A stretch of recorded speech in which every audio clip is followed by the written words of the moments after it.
ہر کسی ایرا غیرہ نہ تو غیرہ کے گھر پہ مہمان نہیں آتے. یہ بات یاد رکھنا. مہمان جو اللہ تعالیٰ کے نیک بندے ہوتے ہیں ان کے گھر پہ مہمان آتے ہیں. آپ نے دیکھا ہوگا بعض گھروں پہ تو 24 گھنٹے ماشاءاللہ مہمان آتے جاتے رہتے ہیں.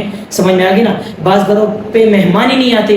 وہ کہتے ہیں بھائی ہمارے گھر پہ مہمان نہیں آتے, یہ ہے, ہم تو بڑے اچھے ہیں, وہ ہے. بھائی وہ اپنی فکر کریں کہ ان کے گھر پہ مہمان کیوں نہیں آتے. مہمان کے ساتھ کھانا کھانا. نبی کریم صلی اللہ علیہ وسلم نے فرمایا انسان کی نہایت کمزوری میں سے یہ ہے کہ وہ انسان سے کام لے, یعنی خدمت کرائے. نبی کریم صلی اللہ علیہ وسلم نے فرمایا مہمان کے ساتھ کھاؤ, کیونکہ مہمان شرم محسوس کرے گا کہ وہ اس کے لیے اکیلے کھائے.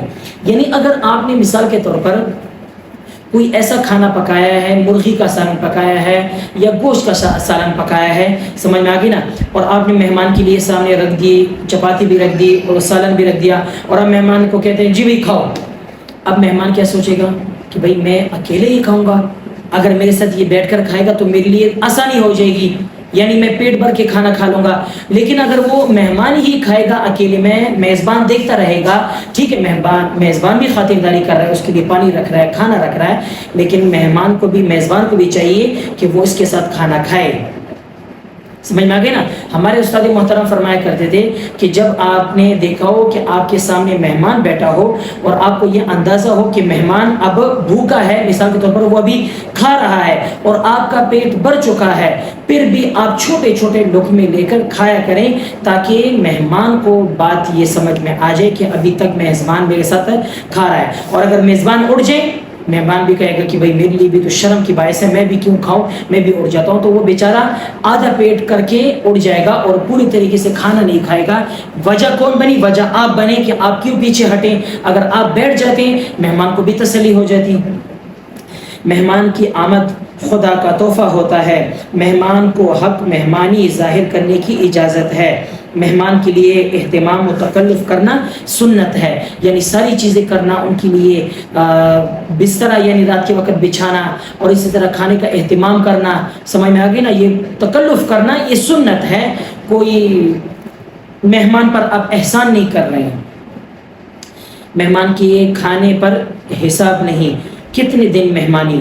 مہمان نوازی 3 دن تک ہے, اس کے بعد صدقہ ہے, یعنی اس کے بعد بھی اگر وہ مہمان آپ کے گھر پہ ٹھہرا رہے تو وہ آپ کے لیے کھانا جو کھلاتے ہیں وہ آپ کے لیے صدقہ ہوگا. 3 دن تک مہمان نوازی کرنی چاہیے. مہمان کے آنے سے خیر جلدی آتی ہے. مہمان اپنا حق وصول کر سکتا ہے اگر اس کی مہمان نوازی نہ کی جائے. مہمان کھاتا اپنا ہے, مغفرت میزبان کی کراتا ہے. دیکھو کتنی پیاری بات لکھی ہے ماشاءاللہ, کہ مہمان کھاتا اپنا ہے, مغفرت میزبان کی کراتا ہے. میزبان کے اللہ تعالیٰ گناہوں کو معاف کر دیتے ہیں. بری ہے وہ قوم جس میں مہمان نہیں آتا. بری قوم ہے, دیکھو کتنی بڑی بات لکھی ہے کہ بری ہے وہ قوم کہ جس قوم میں مہمان نہیں آتے. تو چاہیے مہمان آپ کے گھر پہ آئیں. مہمان بھائی کو کھلانے کی فضیلت. جس نے اپنے بھائی کے لیے روٹی دی کہ وہ سیر ہو اور اس کو سیراب کیا پانی سے, اللہ تعالیٰ اس کو 7 خندق آگ سے دور رکھے گا اور ہر خندق 700 سال کی مسافت کے بقدر ہوگی. یعنی اگر آپ نے اپنے بھائی کو, سمجھ میں آ گئی نا, اس حیثیت سے کھانا کھلایا کہ چلو یہ پیٹ بھر کر کھانا کھا لے گا, اللہ تعالیٰ آپ کو 700 خندق جہنم سے آپ کو دور کر دے گا, اور ایک خندق کی مسافت آسمان سے لے کر زمین تک ہے. تو اگر اتنا ایک آدمی جہنم سے دور ہوگا تو اس کا ٹھکانہ پھر کیا ہوگا؟ جنت کی سوا پھر اور کچھ بھی نہیں ہے.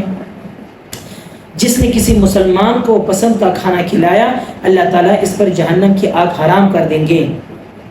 مہمان سے خدمت لینا بے وقوفی ہے. سمجھ میں آ گئی نا. یعنی ہمارے استاد محترم فرمایا کرتے ہیں کہ جب آپ کسی کے یہاں مہمان جائیں یا میزبان, پہلے میں مہمان کا بتا دیتا ہوں, جب اگر کہ آپ کسی کے یہاں مہمان بن کر جائیں تو آپ ان کو پہلے سے بتا دیں کہ بھائی ہم آپ کے گھر پہ مہمان بن کے آ رہے ہیں.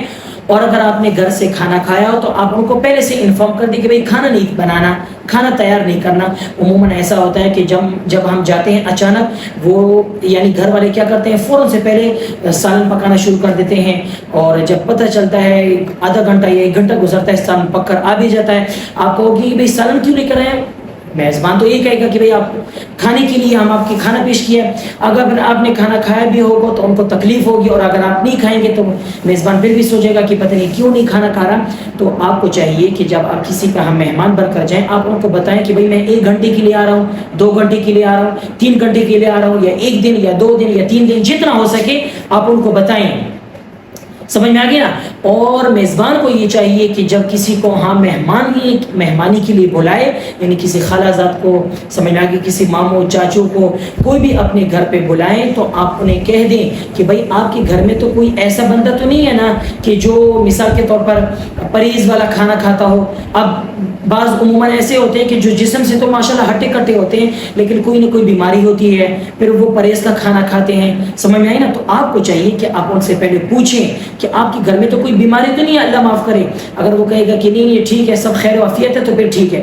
اگر آپ کو وہ کہہ دے کہ بھئی ہاں ایک بندہ ہے کہ جو مثال کے طور پر شوگر کا مریض ہے، وہ مثال کے طور پر نمک زیادہ نہیں کھاتا، آپ تیز کھاتے ہیں، وہ کم نمک کھاتا ہے، تو آپ اس حساب سے آپ ان کے لیے کھانا بنائیں۔ انشاءاللہ اللہ تعالیٰ آپ کو اس پر بھی بہت بڑا اجر دیں گے، لیکن یہ اجر تب ہمیں پتہ چلے گا جب ہماری یہ دونوں آنکھیں بند ہو جائے گی، جب ہم اللہ کے سامنے حاضر ہوں گے، تب ہمیں اندازہ ہوگا کہ ہم نے مہمان نوازی کی، اس پر ہمیں اللہ تعالیٰ نے کتنا بڑا اجر دیا۔ مہمان کے ساتھ کھانا، یہ انشاءاللہ نیکسٹ ویڈیو میں آپ کو میں بتا دوں گا کہ مہمان دعوت قبول کرنی چاہیے کہ نہیں، پیش کی ہوئی چیز کو حقیر نہ سمجھے، مہمان نہیں تو فرشتے نہیں وغیرہ، انشاءاللہ ساری چیزیں اب نیکسٹ ویڈیو میں آپ کو انشاءاللہ تفصیل کے ساتھ بتا دوں گا۔ آپ حضرات سے میری گزارش ہے کہ آپ اس ویڈیو کو زیادہ سے زیادہ لوگوں تک شیئر کریں، اور اگر آپ میرے چینل پہ نئے آئے ہیں لائک سبسکرائب لازمی کیا کریں۔ اسی کے ساتھ آپ اپنے بھائی کو اجازت دیں۔ السلام علیکم ورحمۃ اللہ وبرکاتہ۔